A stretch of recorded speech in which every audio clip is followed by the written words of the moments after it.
أشهد أن لا إله إلا الله وحده لا شريك له وأشهد أن محمدا عبده ورسوله أما بعد فأعوذ بالله من الشيطان الرجيم بسم الله الرحمن الرحيم الحمد لله رب العالمين الرحمن الرحيم مالك يوم الدين إياك نعبد وإياك نستعين اهدنا الصراط المستقيم صراط الذين أنعمت عليهم غير المغضوب عليهم ولا الضالين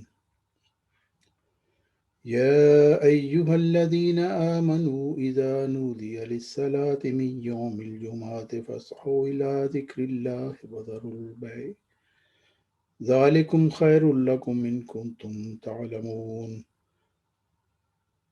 فإذا قضيت الصلاة فانتشروا في الأرض وابتغوا من فضل الله واذكروا الله كثيرا لعلكم تفلحون۔ اے ایمان والو، جب جمعہ کے دن نماز کے لیے اذان دی جائے تو فوراً اللہ کے ذکر یعنی خطبہ و نماز کی طرف تیزی سے چل پڑو اور خرید و فروخت یعنی کاروبار چھوڑ دو، یہ تمہارے حق میں بہتر ہے اگر تم علم رکھتے ہو۔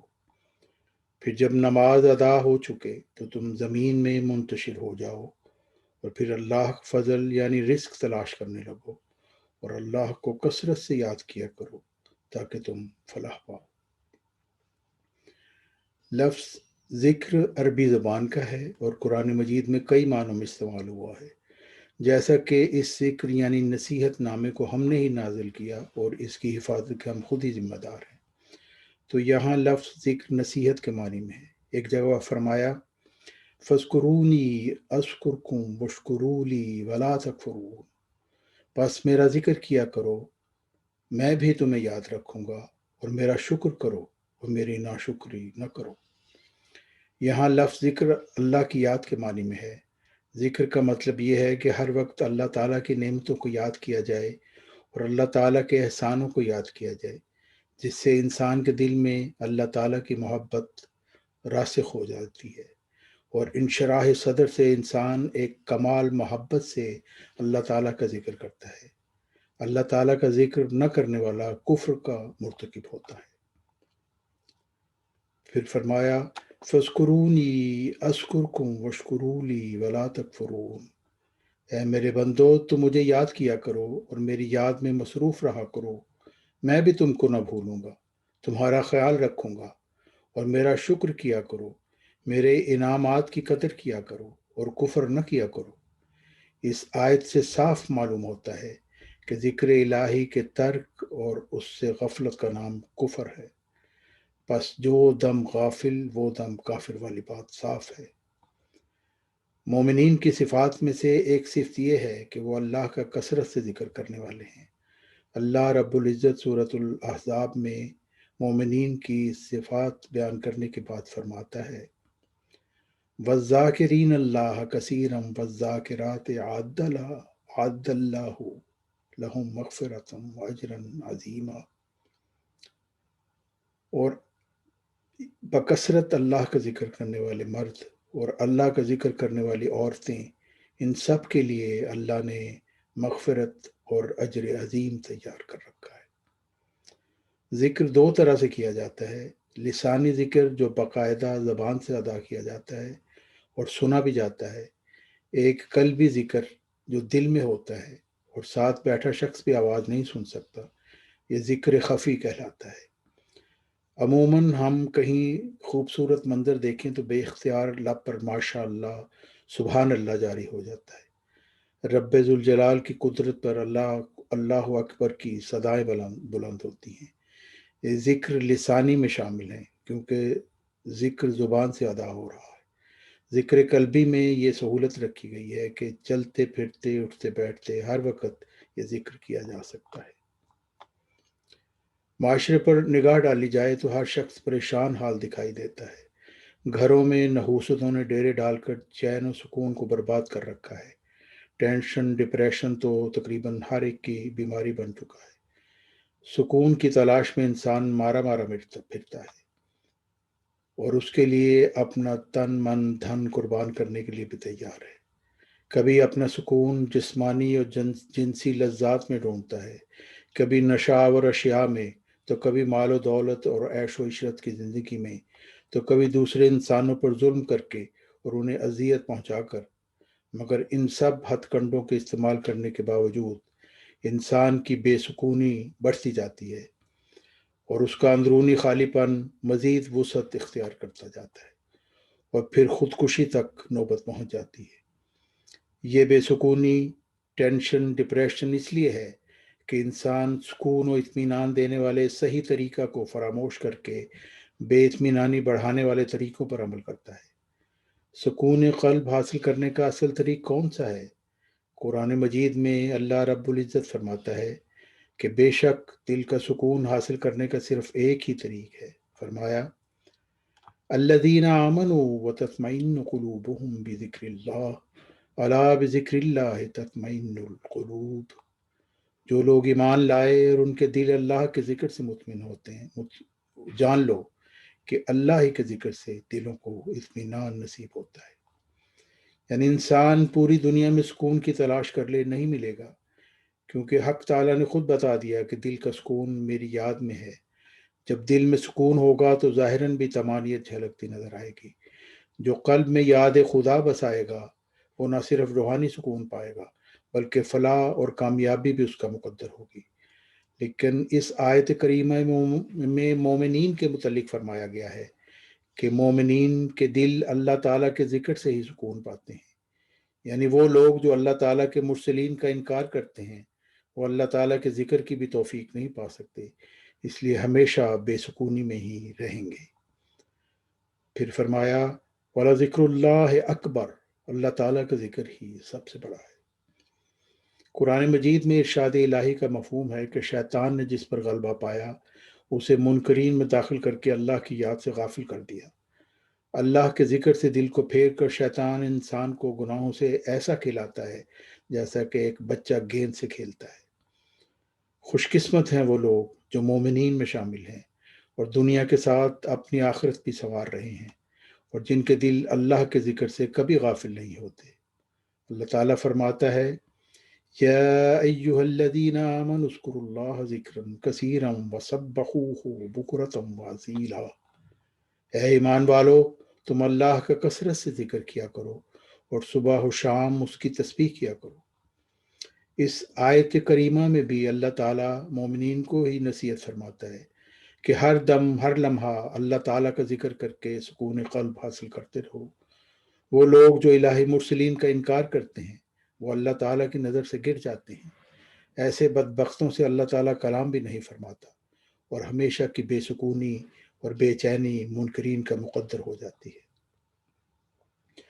اللہ تعالیٰ فرماتا ہے کہ وہ لوگ جو میرے مرسلین پر صدق کے دل سے ایمان لاتے ہیں وہ خوف اور غم سے نجات پا جاتے ہیں، اور جو انسان خوف اور غم سے نجات پا جائے تو اسے ایک دائمی سکون قلب عطا کیا جاتا ہے، جیسا کہ فرمایا فَإِمَّا يَأْتِيَنَّكُم مِّنِّي هُدًى فَمَن تَبِعَ هُدَايَ فَلَا خَوْفٌ عَلَيْهِمْ وَلَا هُمْ يَحْزَنُونَ۔ یعنی جو لوگ میرے کلام کی پیروی کریں نہ ان پر کوئی خوف ہے اور نہ وہ غمگین ہوتے ہیں۔ سو یہ موتیں اور ذلتیں جو دنیا پرستوں پر آتی ہیں، ان موتوں کے خوف سے وہ لوگ رہائی پا جاتے ہیں جو کہ خود رضائے الہی میں فانی ہو کر روحانی طور پر موت کو قبول کر لیتے ہیں۔ پھر اللہ تعالیٰ مومنین کو نصیحت کرتے ہوئے فرماتا ہے یا ایہا الذین آمنوا لا تلہکم اموالکم ولا اولادکم عن ذکر اللہ ومن یفعل ذلک فاولئک هم الخاسرون۔ اے ایمان والو، تمہارے مال اور تمہاری اولاد کہیں تمہیں اللہ کی یاد سے ہی غافل نہ کر دیں، اور جو شخص ایسا کرے گا تو وہی لوگ نقصان اٹھانے والے ہیں۔ اس آیت کریمہ سے ظاہر ہوتا ہے کہ مومنین بھی اللہ تعالیٰ کے ذکر سے غافل ہو کر نقصان اٹھانے والوں میں ہو سکتے ہیں۔ جب وہ اپنے مال اور اپنی اولادوں میں ایسے محو ہوتے ہیں کہ بھول جاتے ہیں کہ یہ سب اللہ تعالیٰ کی ہی تو عطا ہے، اور یوں وہ مومن ہونے کے باوجود اللہ تعالیٰ کے ذکر سے غافل ہو کر بے سکونی اور بے چینی میں مبتلا ہو جاتے ہیں، کیونکہ صرف منہ سے ایمان کا اقرار کچھ حیثیت نہیں رکھتا جب تک انسان اپنے ایمان کے مطابق مناسب حال عمل کرنے والا نہ ہو۔ یہی ایمان کی کمزوری مومنین کو بھی شیطان کا ساتھی بنا دیتی ہے جب مومنین مال اور اولادوں کے ضائع ہونے سے آزمائے جاتے ہیں۔ وہ مومنین جو چھوٹے سے دکھ پر بھی اور عظیم دکھوں پر بھی صبر کے ساتھ انا للہ و انا الیہ راجعون پڑھتے ہیں، وہ غم اور خوف سے محفوظ رہتے ہیں، اسی لیے پرسکون رہتے ہیں۔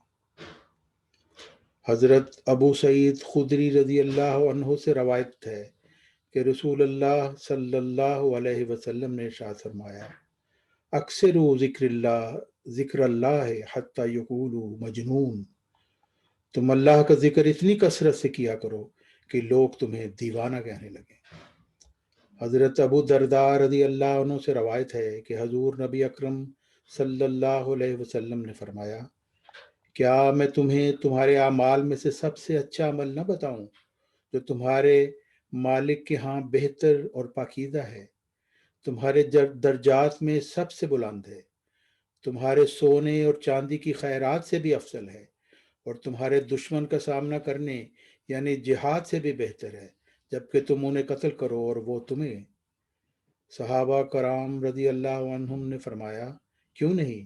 آپ صلی اللہ علیہ وسلم نے فرمایا، وہ عمل اللہ کا ذکر ہے۔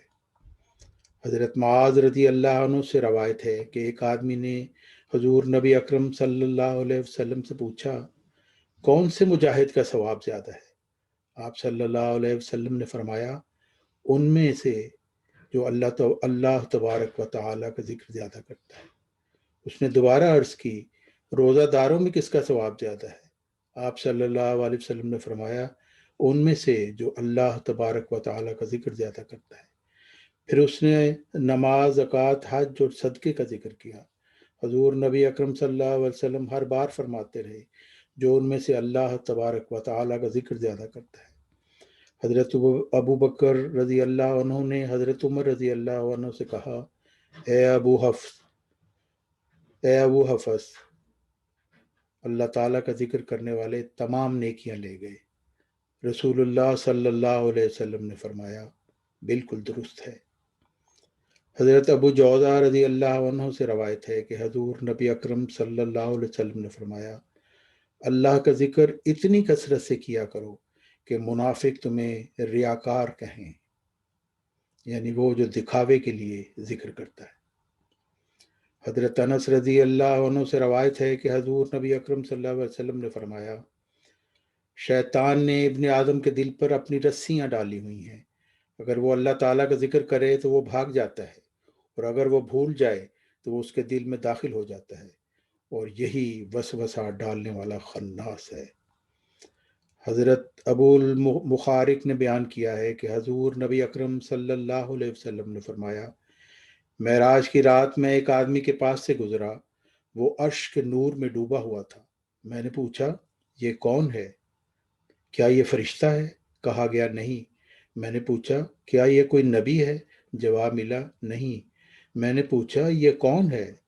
کہنے والے نے کہا، یہ وہ آدمی ہے جس کی زبان دنیا میں اللہ کے ذکر سے تر رہتی تھی اور اس کا دل مسجد میں معلق رہتا تھا۔ حضرت کعب احبار رحم اللہ نے فرمایا، اپنے گھروں کو اللہ تعالیٰ کے ذکر سے روشن کرو جس طرح کہ اس کے ساتھ اپنے دلوں کو روشن کرتے ہو۔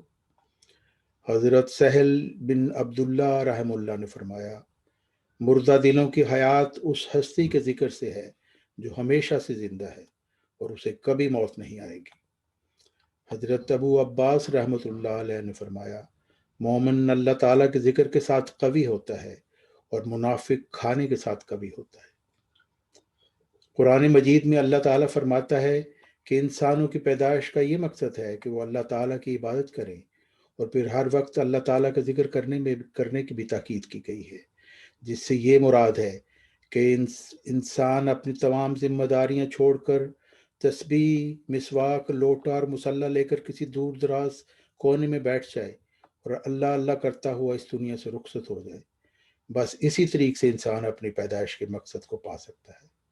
ایسی سوچ رکھنے والوں نے قرآن مجید کی اصل غرض کو ہی نہیں پایا۔ لفظ عبادت عبد سے بنا ہے بمانی بندہ۔ عبادت کے لغوی معنی ہے بندہ بننا یا اپنی بندگی کا اظہار کرنا، جس سے لازم آتا ہے کہ معبود کی الوہیت کا اقرار کرنا۔ مفسرین نے اس کی تعریف انتہائی تعظیم بھی کی ہے اور انتہائی عاجزی بھی۔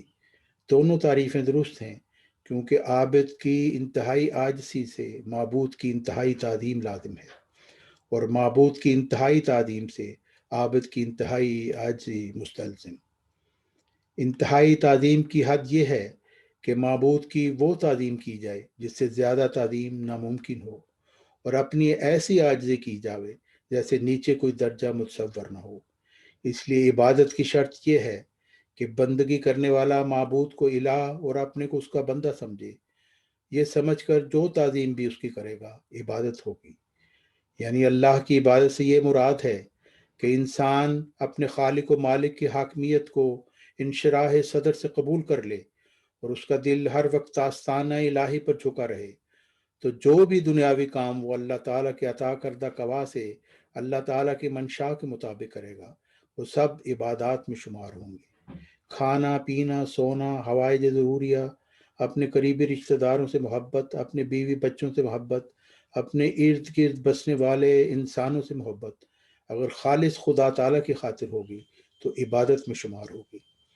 جیسا کہ حدیث شریف میں آیا ہے کہ جب میاں بیوی خلوت میں آپس میں اٹکیلیاں کرتے ہیں تو اللہ تعالیٰ اور اس کے فرشتے خوش ہو رہے ہوتے ہیں، کیونکہ وہ اللہ تعالیٰ کی طرف سے عطا کردہ قوا کو اللہ تعالیٰ کے حکم سے نکاح کے ازدواجی بندھن میں بند کر استعمال میں لا رہے ہوتے ہیں، تا اللہ تعالیٰ کے انسانی بقا کے عظیم منصوبہ کو پایا تکمیل تک پہنچانے میں مبید و معاون ہوں۔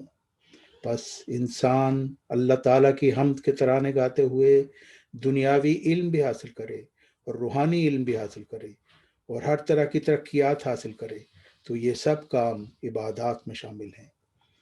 اگر انسان کی پیدائش کا مقصد تسبیح، مسواک، لوٹا اور مصلی لے کر کسی دور دراز کونے میں بیٹھ جانا ہی تھا، تو اللہ تعالیٰ نے کیوں فرمایا کہ تمہارے رب نے تمہارے لیے جو کچھ آسمان اور زمین میں ہے سب مسخر کر دیا ہے؟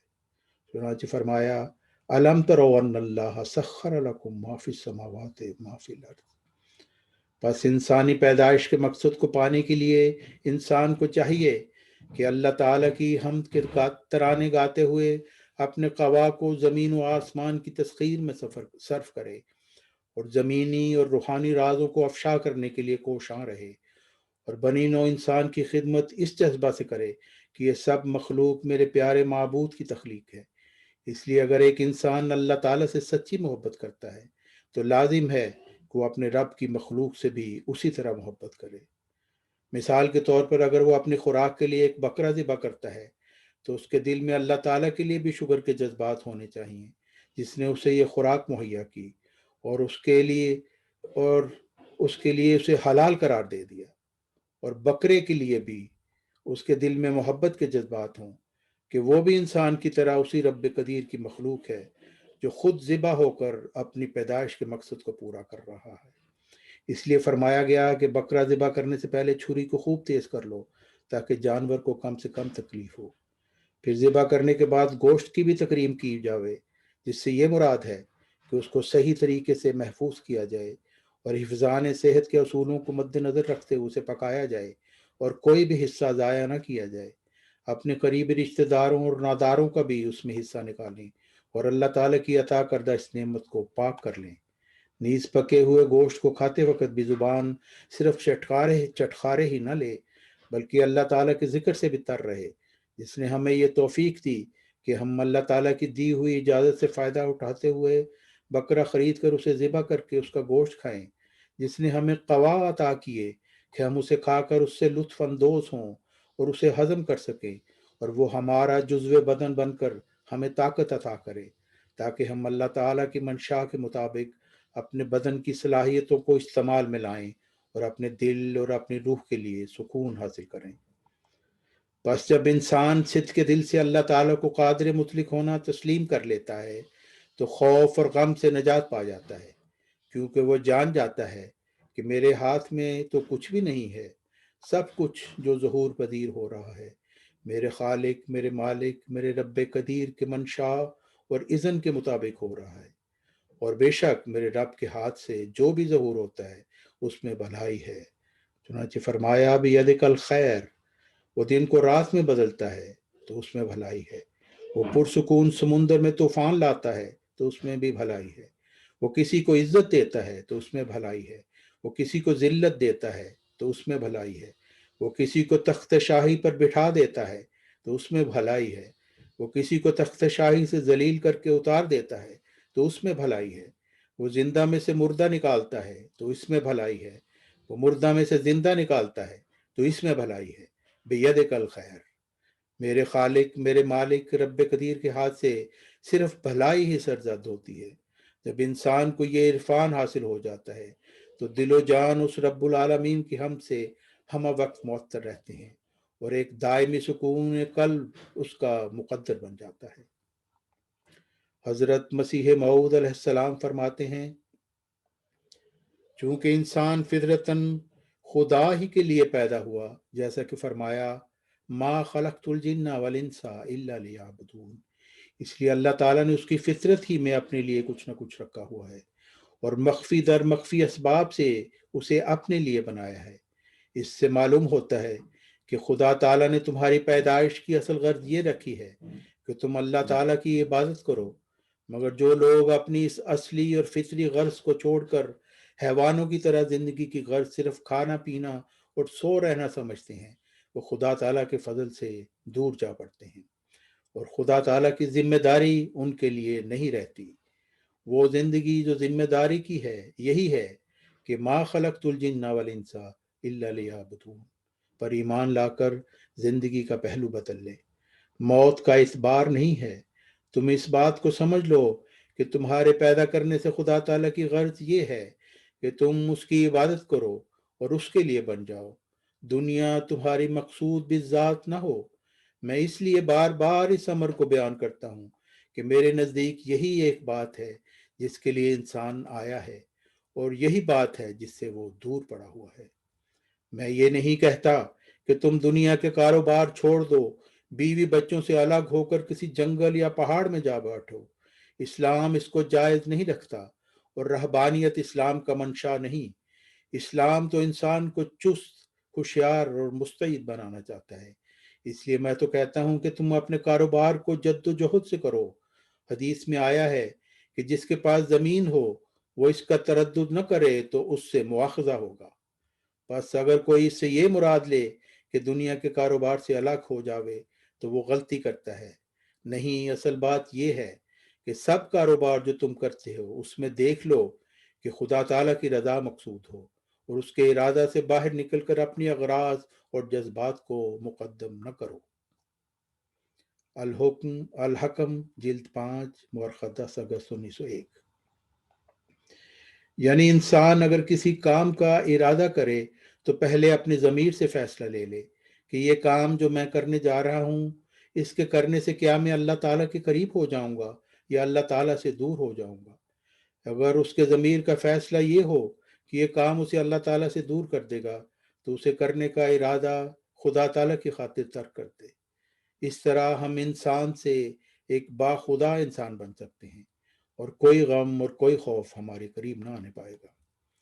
اللہ تعالیٰ ہمیں توفیق عطا فرمائے کہ ہم باخدا انسان بن جائیں، قرآن مجید کی تعلیم پر عمل کرنے والے ہوں اور خاتم النبیین حضرت محمد مصطفیٰ صلی اللہ علیہ وسلم کے ارشادات پر عمل کرنے والے ہوں اور خاتم الخلفاء حضرت مرزا غلام احمد مسیح موعود و مہدی موعود علیہ السلام کی نصیحت اور تعلیم پر عمل کرنے والے ہوں اور امام وقت ذکی غلام مسیح آخر الزمان موعود مسیح ابن مریم اور 15ویں صدی ہجری کے مجدد حضرت عبد الغفار جنبہ علیہ السلام پر ایمان لا کر اللہ تعالیٰ کے مومنین اور مقربین بندوں میں شامل ہو جائیں اور مومنین کی حیثیت سے ہم خوف و غم سے نجات پا کر اللہ تعالیٰ کا ذکر کر کے دلوں کا اطمینان حاصل کریں۔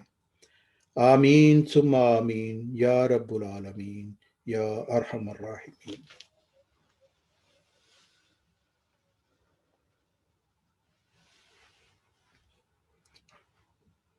الحمد لله نحمده ونستعينه ونستغفره ونؤمن به ونتوكل عليه ونعوذ بالله من شرور أنفسنا ومن سيئات أعمالنا من يهده الله فلا مضل له ومن يضلله فلا هادي له ونشهد أن لا إله إلا الله وحده لا شريك له ونشهد أن محمدا عبده ورسوله عباد الله رحمكم الله إن الله يأمر بالعدل والإحسان وإيتاء ذي القربى وينهى عن الفحشاء والمنكر والبغي يعظكم لعلكم تذكرون اذكروا الله يذكركم وادعوه يستجب لكم ولذكر الله أكبر